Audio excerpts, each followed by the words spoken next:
وہی مطلب کہ جیسے اس زمانے کے جو پیڈ ہوتے تھے کپڑا وغیرہ رکھتی تھی عورتیں استعمال کرتی تھی. اور اس کے بعد فرمایا کہ وہ تمہارے بستر پر تم اس کے ساتھ سو سکتے ہو، تم اس کو بوسہ بھی دے سکتے ہو، بوسہ کنار پیار کر سکتے ہو. تو فرمایا کہ ناف سے نیچے نیچے جو حصہ ہے نا اس کا، وہ ظاہر ہے ان دنوں میں تمہارے لیے حرام ہے، تم صحبت نہیں کر سکتے. لیکن باقی جو ہے تم وہ سو بھی سکتے ہو تمہارے ساتھ، تم ایک دوسرے کو حق بھی کر سکتے ہو، اس میں کوئی مذائقہ نہیں ہے. وہ تمہارے لیے کھانا بھی بنائے گی، سارے کام کرے گی، اور اس میں کوئی ایسی اللہ سبحانہ تعالیٰ کو ایسی بات نہیں ہے کہ اللہ پاک کو کوئی چیز ناپسند ہے، کیونکہ حیض جو ہے اس کے ہاتھوں میں نہیں ہے. تو حیض کے دوران ایک اور بڑا مسئلہ ہے کہ خواتین سمجھتی ہیں کہ حیض آ گیا تو ہم اللہ پاک کا ذکر بھی نہیں کر سکتی. نہیں، ہم اللہ سبحانہ تعالیٰ کا استغفار کریں، کلمہ طیبہ پڑھیں، کلمہ شہادت پڑھیں، تیسرا کلمہ پڑھیں، چوتھا کلمہ پڑھیں، ذکر ہم کر سکتے ہیں، درود پاک پڑھیں، کیونکہ درود پاک ایک دعا ہے جو ہم اللہ پاک سے مانگتے ہیں. تو دعا ہماری زبان پاک ہے، ہر حالت میں ہم اللہ پاک سے مانگ سکتے ہیں. ٹھیک ہے نا؟ تو یہ اذکار جو ہیں وہ ہم کر سکتے ہیں، اسٹڈی کر سکتے ہیں اسلامک بکس کی. ہم عام دنوں میں جو نہیں کر سکتے تو ہم اپنے علم میں اضافہ کریں، اسٹڈی کریں، مسائل سنیں. اب تو ٹی وی پر ہر طرح کا علم جو ہے سبحان اللہ ملتا ہے. تو اچھی اچھی باتیں سنیں اور ذکر کریں، ذکر سے اپنی زبان کو ہمیشہ تار رکھیں. تو یہ بھی حیض میں ہم کر سکتے ہیں. ٹھیک ہے؟ جیسے حضرت موسیٰ علیہ السلام سے پوچھا اللہ پاک نے کہ موسیٰ کبھی کبھی تم میرا ذکر کرنا بند کر دیتے ہو، تو کیا وجہ ہے؟ تو موسیٰ علیہ السلام شرمائے تو انہوں نے عرض کیا کہ پروردگار، اس حالت میں جب میں خود کو اس قابل نہیں سمجھتا کہ میں ذکر کر سکوں تو میں نہیں کرتا، میں رک جاتا ہوں. تو اللہ پاک نے فرمایا مثلاً کون سی حالتیں ہیں؟ اللہ سبحانہ تعالیٰ خوب جانتے ہیں. تو انہوں نے کہا ایک حالت یہ کہ جب میں اپنی رفع حاجت کے بعد گھر لوٹتا ہوں، ظاہر ہے گھر جا کے لوٹا لے کے اپنے استنجا کرنا ہوتا ہے، پاکیزگی اختیار کرنی ہوتی ہے، تو اس وقت تک میں اللہ پاک آپ کا ذکر کرنا میں سمجھتا ہوں کہ آپ کی شان کے لائق نہیں. اور ایک اس وقت کے جب میں اپنی بیوی سے صحبت کرتا ہوں تو ابھی میں نے غسل نہیں کیا ہوتا، تو اس کے دوران تو اللہ سبحانہ تعالیٰ نے فرمایا موسیٰ میرا ذکر کیا کرو کہ مجھے ہر حالت میں ذکر جو ہے وہ بہت پسند ہے. تو اسی طرح حائضہ خواتین جو ہیں ایون کہ جب حیض کے بغیر جب ہم بستری بھی کی ہوئی ہے، شوہر سے ملے ہوئے ہیں، تو ابھی نہائے ہوئے نہیں ہیں، تو بھی ہم ذکر کر سکتے ہیں. یعنی ذکر اللہ پاک کو ہر حالت میں ہمارا محبوب ہے، پسند ہے. اچھا پھر فرماتے ہیں کہ جب صحابہ نے یہ پوچھا تو اچھا یہودی اس چیز سے بڑے ہوئے، بہت پریشان ہوئے. تو انہوں نے کہا کہ یہ جو ہے نا حضرت محمد صلی اللہ علیہ وسلم، انہوں نے ٹھان لی ہے کہ یہ ہر چیز میں ہماری مخالفت کریں گے. اب ہم اپنی بیویوں سے ناپاک جب ہوتی ہیں، حیض آتا ہے تو ہم ان کو ٹوٹلی ناپاک سمجھتے ہیں اور ان کو یہ کرتے ہیں، گھر سے باہر نکال دیتے ہیں، ان کے ہاتھ سے کچھ بھی کھاتے پیتے نہیں، ٹچ بھی نہیں کرتے ان کو. اور یہ رسول پاک صلی اللہ علیہ وسلم جو ہے، یہ جو قرآن لا رہے ہیں یہ ہمارے خلاف ہی جاتا ہے. ہم جو کرتے ہیں اس کے خلاف ہوتا ہے. حالانکہ اس میں ان کی مخالفت کی بات نہیں تھی. اللہ سبحانہ تعالیٰ نے جو بیلنس کا رستہ تھا وہ بتایا کہ اس کے دوران آپ صحبت نہیں کر سکتے، باقی ان کا سارا جسم جو ہے وہ آپ کے لیے حلال ہے. ٹھیک ہے نا؟ اچھا اس کے بعد حضرت فرماتی ہیں حضرت عائشہ صدیقہ صلی اللہ علیہ وسلم فرماتی ہیں کہ جب آپ حالت اعتکاف میں ہوتے نا، امی جان فرماتی ہیں کہ ہم ایک ہی برتن سے غسل کرتے حالانکہ ہم دونوں جنبی ہوتے. فرماتی ہیں جب ہم دونوں جنبی ہوتے، ہم بستری کی ہوتی تو صبح میں اس وقت ایسا نہیں تھا کہ شاور کھولا پانی آ گیا، مشکیزے میں پانی ہوتا تھا تو آپ ایک ہی برتن میں پانی ڈال لیتے تھے اور دونوں بیٹھ کے غسل کر لیتے تھے. فرماتی ہیں ہم جنبی ہوتے اور آپ مجھے حکم دیتے، میں تہمت باندھ لیتی. فرماتی ہیں جب مجھے حیض آتا تو آپ فرماتے تہمت باندھ لو. ٹھیک ہے نا؟ تہمت باندھ لیتی تو مجھ سے جسم مس کرتے حالانکہ میں حائضہ ہوتی. فرماتی میرے جسم کو آپ ٹچ کرتے تھے، مطلب مس کرنا، ٹچ کرنا، آپ مس کرتے تھے حالانکہ میں حائضہ ہوتی، اور اپنا سر مبارک بحالت اعتکاف مسجد نبی شریف میں آپ اعتکاف بیٹھا کرتے تھے، اور جب حالت اعتکاف میں بھی آپ فرماتے کہ عائشہ میرے سر کو دھو دو. تو آپ فرماتی ہیں میری طرف آپ اپنا سر نکال دیتے، میں دھوتی حالانکہ میں حائضہ ہوتی. امام مسلم اور بخاری کی حدیث ہے. ٹھیک ہے نا؟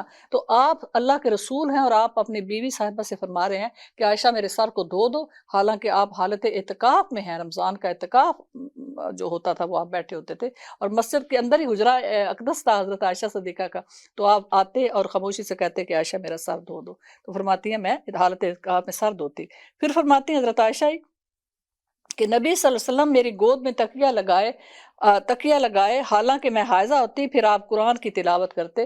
یہ بھی امام مسلم اور بخاری کی حدیث ہے۔ فرماتی مجھے حیض آیا ہوتا، میری گود میں آپ اپنا سر رکھتے اور آپ قرآن کی تلاوت کرتے، تکیہ لگاتے میری گود میں، اور سبحان اللہ حالانکہ میں حائضہ ہوتی۔ تو پتہ چلا کہ قرآن بھی کوئی پڑھ سکتا ہے ہمارے بستر پر، میاں بیوی ہیں، آپ کا خاوند قرآن پڑھ رہا ہے، آپ حائضہ ہیں، آپ ساتھ لیٹی ہیں، بے شک پڑھیں۔ یہ دیکھیں نا، حضرت عائشہ فرما رہی ہیں میری گود میں آپ سر مبارک رکھ کے قرآن کی تلاوت کرتے۔ اللہ اکبر۔ اور میں اس لیے جو میں بات کرتی ہوں قرآن و حدیث سے کرتی ہوں، تو یہ حدیثیں پیش کر رہی ہوں، امام مسلم اور بخاری کی حدیث ہے۔ پھر فرماتے ہیں، حضرت عائشہ فرماتی ہیں کہ مجھے حضور انور صلی اللہ علیہ وسلم نے فرمایا کہ مسجد سے ہم کو چٹائی دے دو۔ فرماتی ہیں ایک دفعہ آپ مسجد میں تھے، آپ نے مجھے حکم دیا کہ عائشہ مسجد سے مجھے چٹائی دے دو۔ ایک ہی دروازہ تھا، دروازہ کھلتا ہوگا، ساتھ ہی چٹائی ہوگی، تو آپ نے فرمایا عائشہ مسجد سے ہم کو چٹائی دے دو۔ میں بولی کہ میں تو حائضہ ہوں۔ آپ نے فرمایا تمہارا حیض تمہارے ہاتھ میں نہیں ہے۔ ہوا یہ کہ آپ مسجد میں ہیں، نبی کریم صلی اللہ علیہ وسلم مسجد گئے، اور فرماتی ہیں وہاں سے آپ نے مجھے آواز دی کہ عائشہ مجھے چٹائی پکڑاؤ، گھر سے چٹائی لینی ہوگی۔ تو آپ فرماتی ہیں میں چٹائی آپ کو دوں حالانکہ میں تو حائضہ ہوں؟ تو آپ نے فرمایا تمہارے ہاتھوں میں حیض نہیں ہے۔ سبحان اللہ۔ یہ بھی امام مسلم اور بخاری کی حدیث ہے کہ تم پاک ہو، ہاتھ پاک ہے، مجھے چٹائی پکڑاؤ، حالانکہ اس چٹائی پر آپ خود نماز پڑھنی ہوگی جو مانگ رہے ہیں۔ سبحان اللہ۔ پھر فرماتے ہیں حضرت میمونہ جو آپ کی زوجہ ہے، ہماری ام المومنین ہیں، آپ کی بیوی صاحبہ ہیں، وہ فرماتی ہیں کہ نبی صلی اللہ علیہ وسلم نے ایک چادر میں نماز پڑھتے تھے، اور جس کا کچھ حصہ مجھ پر ہوتا اور کچھ حصہ حضور پر، حالانکہ میں حائضہ ہوتی۔ مسلم اور بخاری کی حدیث ہے۔ فرماتے ہیں کہ نبی صلی اللہ علیہ وسلم نے، دوبارہ پڑھتی ہوں، حضرت میمونہ فرماتی ہیں کہ نبی صلی اللہ علیہ وسلم ایک چادر میں نماز پڑھتے تھے، جس کا کچھ حصہ مجھ پر ہوتا اور کچھ حصہ حضور پر، حالانکہ میں حائضہ ہوتی۔ وہاں پر اتنے لمبے چوڑے کپڑے تو ہوتے نہیں تھے، تو ایک بڑی چادر ہوگی، کہتے ہیں میں بھی شیئر کرتی اور وہ آپ صلی اللہ علیہ وسلم بھی شیئر کرتے، اور اسی میں آپ نماز پڑھ رہے ہوتے۔ یہ چادر آپ اوپر لے رہے ہوں گے نا دونوں میاں بیوی، تو تھوڑی سی آپ بھی لے رہے ہوں گے کہ مجھے بھی کچھ دے دو، اور فرماتی ہیں آدھی چادر میرے اوپر ہے، آدھی آپ لے کے بیٹھے ہوئے نماز پڑھ رہے ہیں، تہجد کی بات ہو رہی ہے، اور فرماتی ہیں حالانکہ میں حائضہ ہوتی۔ یعنی سیم ٹائم پہ چادر بھی شیئر کر رہے ہیں۔ اچھا، کچھ عورتیں ہوتی ہیں جب وہ حیض سے پاک ہوتی ہیں تو وہ اپنی بیڈ شیٹس بھی دھوتی ہیں، اپنے کپڑے بھی دھوتی ہیں، ہر چیز دھوتی ہیں کہ یہ ناپاک ہے۔ حضرت عائشہ فرماتی ہیں کہ جب حیض کا خون جہاں پر لگا ہوتا نا، ہم اتنا سا کپڑا پکڑتے اور اس کو مل مل کے دھو دیتے، اور باقی کپڑا ویسے ہی رہتا ہے، کیونکہ دیکھو اس وقت تو صابن بھی بہت ہی مشکل سے دستیاب تھے، پانی بڑی مشکل سے دستیاب ہوتا تھا، تو وہ بجائے کہ اس کے کہ پورا کپڑا میلا نہیں ہے، صرف تھوڑا سا کپڑا ہے جس پر خون داغ لگ گیا، تو وہ وہیں دھو دیتے، سکھا لیتے اور پہن لیتے۔ تو اتنا سادہ ہے ہمارا اسلام، اتنا مذہب سادہ ہے، اس کو ہم نے اتنا پیچیدہ اور سخت بنا بنا کے پیش کر دیا ہوا ہے کہ لوگ ڈر کے ویسے ہی بھاگ جاتے ہیں کہ نہیں، اس کو فالو کرنا تو بہت مشکل ہے۔ اتنا آسان دین ہے، دین آسان ہے تو دین آسان کو ہی پیش کیا جائے تاکہ لوگوں کو اس کی پریکٹس کرنی آسان رہے۔ سبحان اللہ۔ پھر فرماتی ہیں حضرت عائشہ ہی کہ جب میں حائضہ ہوتی تو بستر سے چٹائی پر اتر آتی، پھر ہم حضور صلی اللہ علیہ وسلم سے قریب نہ ہوتے یہاں تک کہ ہم پاک ہو جاتے۔ ابو داؤد کی حدیث ہے۔ ایسا ہوتا ہوگا، فرماتی ہیں کہ بعض دفعہ جیسے ہیوی بلیڈنگ ہوتی ہے، تو ہیوی بلیڈنگ میں فرماتی ہیں کہ میں اس ڈر سے کہ کہیں بلیڈنگ جو ہے، میرا جو حیض ہے وہ بستر پر نہ لگ جائے، اور آپ صلی اللہ علیہ وسلم ظاہر عبادت کر رہے ہوتے ہیں، قرآن پڑھ رہے ہوتے ہیں، تو کہتے ہیں ساتھ میں چٹائی پر میں آ جاتی۔ یہ ہیوی دنوں میں ان دنوں میں جب ہیوی بلیڈنگ ہوتی ہے اس کی بات ہو رہی ہے۔ تو فرماتی ہیں اور اس میں فرماتی ہیں کہ ہم قریب بھی نہ اس وقت جاتے، یعنی مطلب یہ ہے کہ ہم کوئی صحبت نہیں کرتے تھے جبکہ میں حائضہ ہوتی تھی۔ پھر اچھا، مستحاضہ کیا ہے جو میں نے عرض کیا؟ حضرت عائشہ فرماتی ہیں کہ فاطمہ بنت ابو حبیش حضور انور صلی اللہ علیہ وسلم کے پاس آئیں، اور انہوں نے بولا کہ یا رسول اللہ میں استحاضے والی عورت ہوں، یعنی خون بند ہی نہیں ہوتا، 15 دن رہتا ہے، 20 دن۔ ان بیچاری عورتوں کے لیے بڑی مشکل اور بڑی پریشانی والی بات ہوتی ہے۔ ایک تو ان کی جو بیچاری کو مطلب وائٹامنس کی کمی آ جاتی ہے، خون ظاہر ہے اتنا خارج ہوتا ہے، اور دوسرا یہ کہ وہ ایک کوفت ہوتی ہے نا ذہن کے، پتہ نہیں میں پاک ہوں کہ نہیں، پتہ نہیں پڑھوں کہ نہ، ہر ایک کے پاس مسائل تو ہوتے نہیں، ہر ایک مسائل جانتی نہیں، تو استحاضہ یہ ہوتا ہے، ٹھیک ہے نا۔ تو وہ انہوں نے کہا میں استحاضے والی عورت ہوں اور پاک ہی نہیں ہوتی تو کیا میں نماز چھوڑ دوں؟ انہوں نے کہا یا رسول اللہ میں تو سارا مہینہ پاک نہیں ہوتی تو میں اب کیا کروں، نماز چھوڑ دوں؟ تو آپ نے فرمایا نہیں، یہ تو رگ ہے، حیض نہیں ہے، جب تمہارا حیض آیا کرے تو نماز چھوڑ دیا کرو اور جب چلا جائے تو خون دھو ڈالو اور دھو کے پھر نماز پڑھ لیا کرو۔ آپ نے فرمایا نہیں، وہ جیسے میں نے اس کی لمٹ بتائی کہ 10 دن جو ہے 11ویں دن ہم اس کو پیریڈ نہ سمجھیں، وہ حیض کا خون نہیں ہے، بے شک بھاری بلیڈنگ ہے یا ہلکی بلیڈنگ ہے، 6 دن رہتا تھا یا 5 دن رہتا تھا یا 7 دن رہتا تھا تو وہ چھوڑ دے، ٹھیک ہے۔ جتنا اب اس کو پتا تھا کہ یہ اتنے دن مجھے حیض، میری روٹین تو یہ تھی، اب اچانک میرا تو حیض کے دن بڑھ گئے ہیں، تو آپ نے فرمایا اسی عادت پہ رہو، پہلی عادت، جیسے کوئی کہتی تھی مجھے 7 دنوں میں پاک ہو جاتی تھی لیکن اب 8واں دن بھی ہے، 9واں بھی، 10 12 دن 15 دن 20، وہ کہتی ہے ہمیشہ میں ہر میں سارا ٹائم ہی رہتی ہے، تو آپ نے فرمایا وہ دن گن لیا کرو جس میں تمہاری اس استحاضہ کی بیماری سے پہلے جتنے دن تمہاری ایک عادت تھی، روٹین تھی، ان دنوں کے بعد تم اپنے آپ کو پاک کرو اور پاک کرنے کے بعد نماز پڑھو، اور اگر رمضان ہے تو رمضان کے روزے رکھو۔ سبحان اللہ۔ فرماتے ہیں پھر نہائے اور ہر نماز کے وقت وضو کرے اور روزہ رکھے اور نماز پڑھے، امام ترمذی کی یہ حدیث ہے۔ اچھا، یہ تو ہو گئے وہ مسائل جو حیض کے ہیں۔ اب آگے مسائل جو خواتین جب شادی ہوتی ہے، میاں بیوی ان کا نکاح ہوتا ہے، شادی ہوتی ہے، اب اپنے گھر جاتی ہیں، تو اب صحبت کے بھی آداب ہیں۔ دیکھیں اللہ تعالیٰ نے ہم سے کچھ بھی نہیں چھپایا، ہر چیز جیسے اللہ پاک فرماتے ہیں میں نے کھول کھول کر بیان فرمائی ہے، تو صحبت کے بھی آداب ہیں، میاں بیوی کیسے صحبت کریں، آداب کیا ہیں، مینرز کیا ہیں۔ سبحان اللہ۔ حضرت جابر فرماتے ہیں کہ یہود کہتے تھے کہ جب مرد اپنی بیوی کے پیچھے کی طرف سے اس کی فریج میں صحبت کرے تو بچہ بھینگا ہوتا ہے، یعنی بیوی کو الٹا لٹایا اور صحبت کی، صحبت کہاں کی، وہی جو اللہ پاک نے جو جگہ بنائی ہے، یعنی بچے کی پیدائش کی جگہ۔ تو کہتے ہیں کہ اس وقت کیا ہوتا تھا کہ بچہ بھینگا ہوتا ہے، ان کا یہ عقیدہ تھا کہ وہ بچے بھینگے اس لیے ہوتے ہیں کہ اس وقت میاں بیوی جب ملے تھے تو بیوی کو اس نے الٹایا ہوا تھا۔ تو اللہ پاک نے یہ آیت نازل فرمائی کہ تمہاری بیویاں تمہاری کھیتیاں ہیں اور اپنی کھیتیوں میں جس طرح چاہو جاؤ، امام مسلم اور بخاری کی حدیث ہے۔ اچھا، یہاں پر میں ایک بات ایکسپلین کروں کہ ایک صحابی آئے تو انہوں نے کہا کہ یا رسول اللہ صلی اللہ علیہ وسلم، کیا میں اپنی بیوی کو، اپنی سواری کو سیدھا کر لوں یا الٹا دوں، کوئی فرق تو نہیں پڑتا؟ مطلب یہ تھا کہ بیوی جو ہے اس پر صحبت کے وقت میں ان کو سیدھا رکھوں یا ان کو کہوں کہ الٹی لیٹو، تو مجھے کوئی اس میں کوئی گناہ تو نہیں، کوئی حرج تو نہیں؟ تو آپ نے فرمایا نہیں، کوئی حرج نہیں۔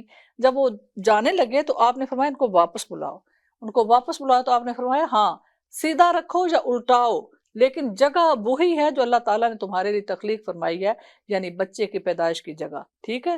تو ابھی چونکہ شرع میں شرم نہیں، اور آج کل اس بیماری کی بہت وبا عام ہو چکی ہے، اور اپنی شیطانیت کو پورا کرنے کے لیے، اپنی وحشت کو پورا کرنے کے لیے مرد جو ہیں وہ عورتوں کو مجبور کرتے ہیں، بیویوں کو مجبور کرتے ہیں کہ ہم نے تمہاری دوبر میں جمع کرنا ہے، استغفر اللہ۔ تو اس کا کتنا سخت گناہ ہے، یعنی قوم لوطی والا فعل جو ہے مرد جب اپنی بیوی سے بھی کرتا ہے تو وہ استغفر اللہ اللہ تعالیٰ کی نظر میں انتہائی سخت اور حرام کام ہے اور گناہ کی بات ہے، تو وہ بھی میں ایکسپلین کروں گی۔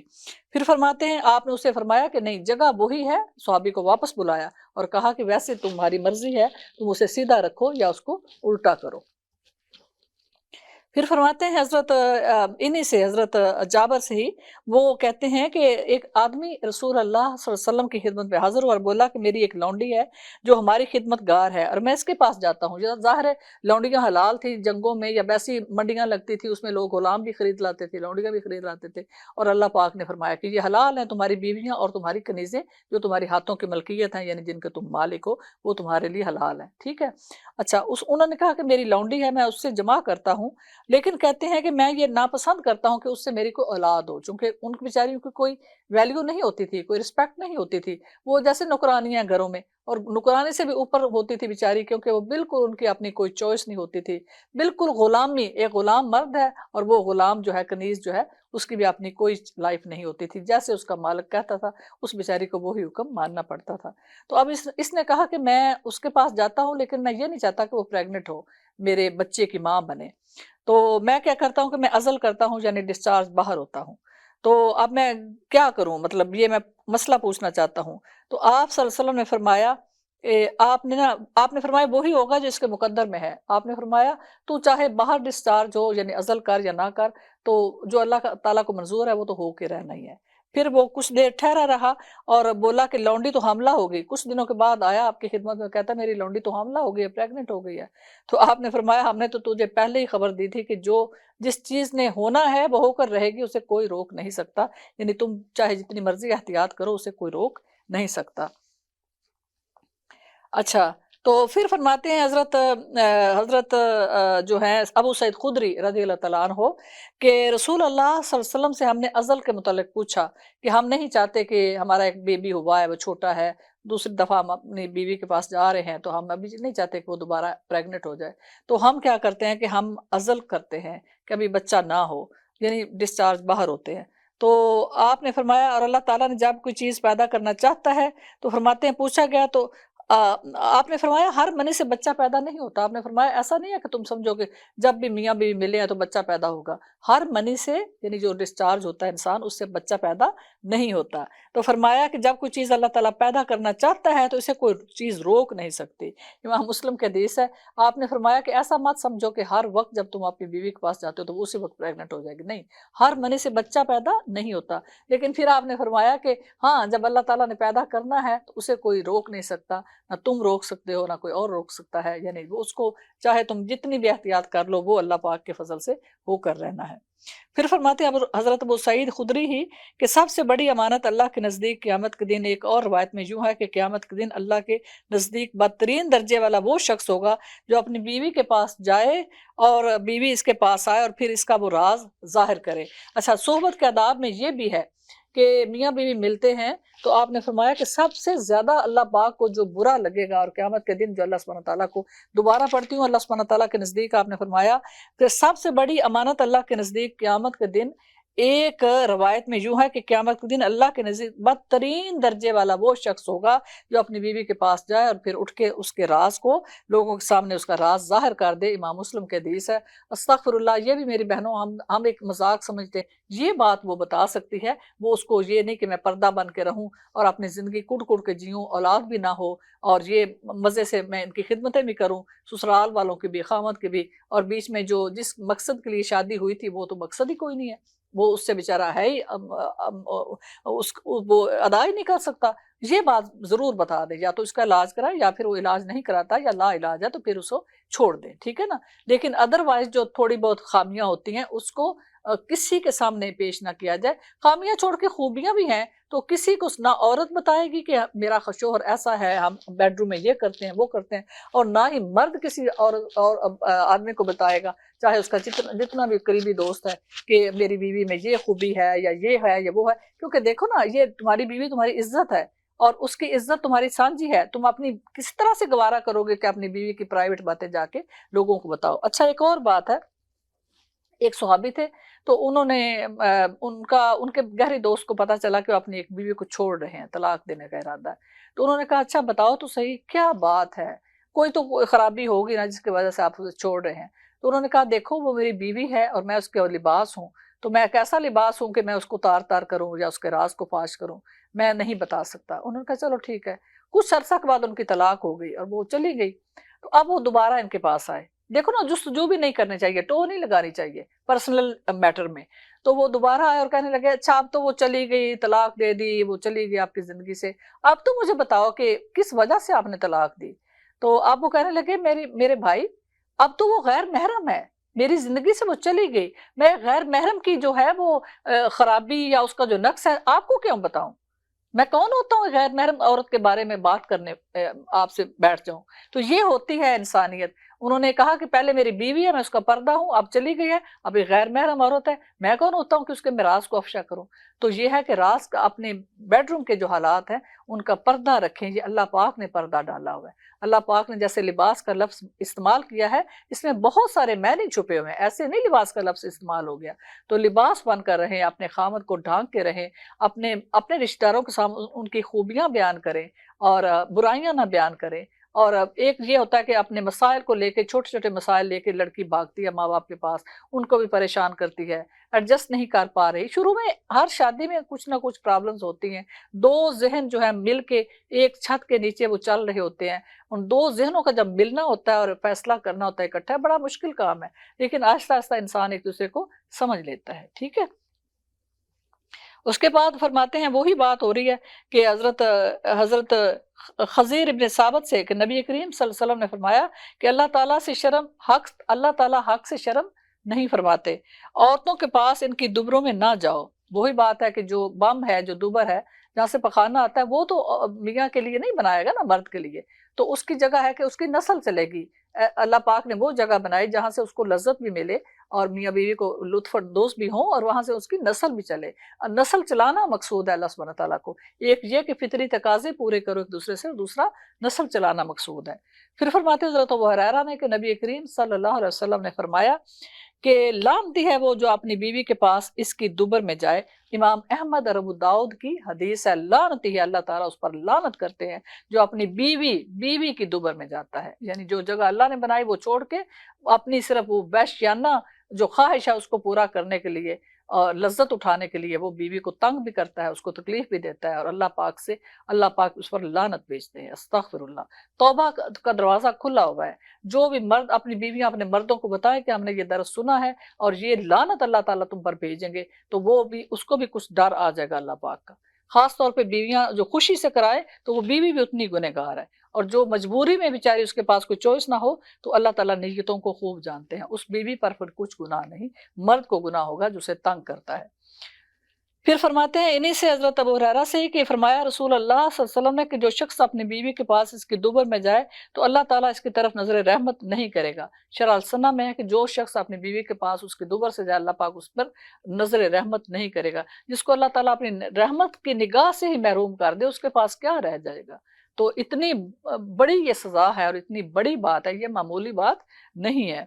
پھر فرماتے ہیں حضرت ابن عباس فرماتے ہیں کہ آپ صلی اللہ علیہ وسلم نے فرمایا کہ اللہ تعالیٰ اسے نظر رحمت سے نہ دیکھے گا جو لڑکے کے پاس، یعنی ایک مرد کے پاس جا رہا ہے یا عورت کے پاس دوبر میں جائے۔ ترمذی کی یہ حدیث ہے۔ یہ بھی سخت گناہ ہے۔ قوم لوط کا کیا اللہ پاک نے عذاب بھیجا، اور قوم لوط کو راتوں رات حضرت لوط علیہ السلام اور ان کی دو بیٹیاں، بس دو بیٹیاں تھیں جو ایمان لائیں اپنے باپ پر، باقی ان کی بیوی بھی ان کافروں کے ساتھ تھی جو یہ قوم لوط والا فعل کرتے تھے۔ تو اللہ پاک نے فرمایا اپنے پیچھے مڑ کر نہیں دیکھنا، ان کو لے کر نکل جاؤ یہاں سے۔ تو وہ نکل گئے، اور صبح جب ہوئی تو اللہ پاک نے قوم لوط کو جو بستی تھی الٹا دی، پہلے ان کو اوپر پھینکا، پھر ان پر پتھروں کی بارش کی۔ پتھر، ہر ایک پتھر پر جو عورت اور مرد تھے ان کے نام لکھے ہوئے تھے، کیونکہ یہ گندا فعل اس حضرت لوط علیہ السلام کی جس بستی کی طرف آپ کو بھیجا گیا تھا نبی بنا کر، ان کی قوم میں یہ رواج تھا۔ تو وہ پھر پتھر کے اوپر نام تھا، ہر پتھر اس نام کے اوپر آ کر گرا اور اس کو بھسم کر دیا اور بستی کو الٹا کے نیچے کر دیا۔ ایک دفعہ رسول کریم صلی اللہ علیہ وسلم اپنے صحابہ کے ساتھ سفر میں تھے اور آپ اس قوم لوط کی بستی کے پاس سے گزرے، وہ ابھی تک کھنڈرات اس کے موجود ہیں۔ تو آپ نے فرمایا، بہت گرمی تھی، صحابہ نے کہا یہاں تو پانی ہے یا رسول اللہ، ٹھہر نہ جائیں، اپنے جانوروں کو بھی پانی پلا لیں، ہم بھی پی لیں۔ تو آپ نے دیکھا تو آپ اللہ کے رسول ہیں، آپ نے فرمایا نکلو نکلو، کوچ کرو، یہاں پہ ہم نے ذرا نہیں رکنا، یہ بستی عذاب شدہ بستی ہے، یہ قوم لوط کی بستی ہے۔ تو ظاہر ہے آپ صلی اللہ علیہ وسلم نے فرمایا قوم جس جگہ پر عذاب آیا ہو اس جگہ پہ رکے بھی نہ، یعنی نہ وہاں پہ سستائیں، نہ آرام کریں، نہ پانی پئیں، نہ کوئی کچھ بھی نہیں، بس جلدی سے وہاں سے گزر جائیں، تاکہ وہاں پر اللہ کا عذاب آیا تھا وہ جگہ بہت زیادہ سخت ہے۔ پھر فرماتے ہیں حضرت عمر ابن خطاب نے فرمایا کہ رسول اللہ صلی اللہ علیہ وسلم نے فرمایا ہے، منع فرمایا کہ آزاد عورت سے اس کی بغیر اجازت سے عزل کیا جائے، ابن ماجہ۔ اچھا، آزاد عورت وہ ہے جو خاندانی عورت ہے، جو کنیز نہیں ہے، لونڈی نہیں ہے، وہ خاندانی عورت ہے، ٹھیک ہے۔ اس کے ساتھ اب اس کا دل چاہتا ہے میں پریگننٹ ہوں، اس کا ہسبینڈ جو ہے وہ چاہتا ہے کہ پریگننٹ نہ ہو کسی بھی ریزن سے، تو آپ نے فرمایا کہ آپ صلی اللہ علیہ وسلم نے منع فرمایا ہے کہ تم عورت کی اجازت کے بغیر، اگر وہ اجازت دے کہ ہاں ٹھیک ہے آپ جیسے چاہتے ہیں کہ ابھی میں پریگننٹ نہ ہوں، تو آپ جس طرح سے عزل کرتے ہیں یعنی ڈسچارج باہر ہونا چاہتے ہیں تو ٹھیک ہے، لیکن اگر وہ اجازت نہیں دے رہی، اس کا دل چاہ رہا ہے میں پریگننٹ ہوں، میں ماں بنوں، میرے بچے ہوں، یا پہلا بچہ ہے وہ اور بچہ چاہ رہی ہے، تو آپ نے فرمایا اس کو اجازت جو ہے بغیر اجازت کے آپ نے ایسا نہیں کرنا۔ پھر فرماتے ہیں